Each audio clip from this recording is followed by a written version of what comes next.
Brazilian President Lula da Silva recently published an op-ed in the New York Times titled, "This Hemisphere Belongs to All of Us." It criticizes U.S. military actions in Venezuela and frames the relationship in the Western Hemisphere as a collective matter for all nations, not domination by a single power.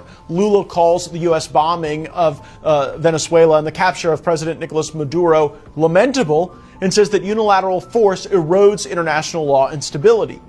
This hemisphere belongs to all of us. It's a cute line and a catchy headline, and historically retarded.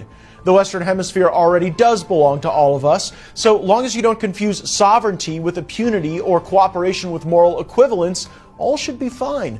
What Lula is really objecting to isn't domination, it's consequences. Venezuela isn't some misunderstood democracy crushed by Yankee arrogance. It's a hollowed-out petrostate run by a criminal regime that jailed opponents, stole elections, and exported instability across the region.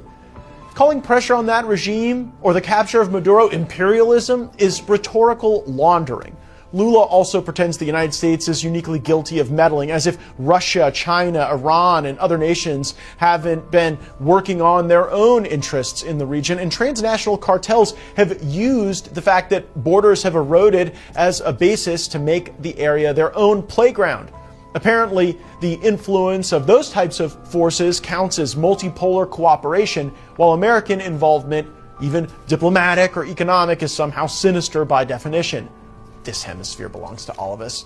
Guess it sounds noble. In practice, Lula, it probably belongs to everyone, except to him, not the people who built the greatest achievements in the Americas. Our message to Lula is this: our neighborhood has a block captain, and it's the United States of America. What Lula is not calling for is true collectivism. He just wants to be as available as possible to be able to sell out to the Chinese. And you described actually exactly how it happens, as I'm familiar with in my last job in the United States Congress. Now, do you think that maybe Lula writes this essay because he thinks he might be next after Maduro?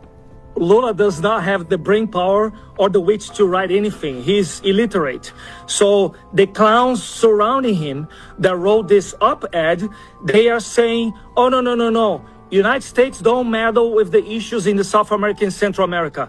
Let's be clear here. When Brazil got independent from Portugal in 1822, the United States was the first country in the world to recognize Brazilian independence. And it's been a partner, the first partner of Brazil all over centuries. Yeah, Nothing changes now. When the United States used the Monroe Doctrine to not allow the Portugal to take back Brazil or Argentina or Chile, it was convenient for them.